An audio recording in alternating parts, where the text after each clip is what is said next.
আজকে আমরা সমবেত হয়েছি বিক্ষোভ মিছিল এবং সমাবেশ নিয়ে। আমাদের দাবি, জুলাই গণঅভ্যুত্থানকে রাষ্ট্রীয়ভাবে স্বীকৃতি দিতে হবে, জুলাই গণঅভ্যুত্থানের প্রস্তাবনাকে রাষ্ট্রীয়ভাবে বাস্তবায়ন করতে হবে, আওয়ামী লীগের দোসরদেরকে অতি দ্রুত গ্রেপ্তার করতে হবে, আইনের আওতায় আনতে হবে এবং বিচারের মুখোমুখি করতে হবে। কেননা তারা যেই হত্যাকাণ্ড জুলাই মাসে চালিয়েছে, এদেশের মানুষের ভোটাধিকার, রাজনৈতিক অধিকার, মানুষের মৌলিক অধিকারকে হরণ করেছে, রাতের বেলায় ভোট করেছে, ভোট ডাকাতি করেছে, চোরের রাজত্ব কায়েম করেছিল।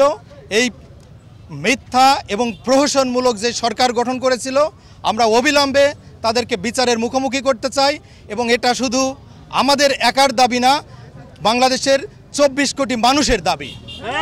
সুতরাং আমরা বলতে চাই তত্ত্বাবধায়ক সরকারকে, আপনারা ক্ষমতায় বসেছেন, এই ক্ষমতা আপনাদেরকে চিরস্থায়ীভাবে দেওয়া হয়নি। যেভাবে স্বৈরাচারী সরকারকে বিতাড়িত করা হয়েছে, আপনারা যদি জুলাইয়ের বীর সেনাদের দাবি দেওয়া পূরণ না করেন, তাদের রক্তের বদলা না নেন, তাহলে আপনাদেরকেও অচিরেই বাংলার মসনদ থেকে বিতাড়িত করা হবে স্বৈরাচারী সরকারের মতো করেই।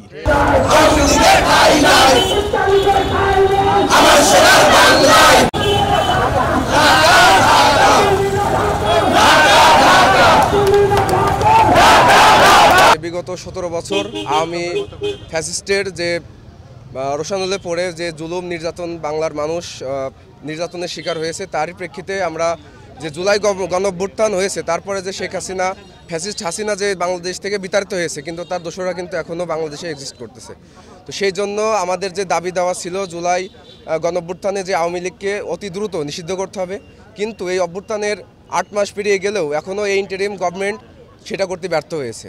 যার কারণে আমাদের জুলাইয়ের যেসব সহযোদ্ধা, যেসব সংগঠনগুলো ছিল, তারা আবারও আমরা মাঠে নেমেছি যাতে দ্রুত সময়ের মধ্যে এই আওয়ামী দোসরদের এবং আওয়ামী সরকারকে নিষিদ্ধ করতে পারে।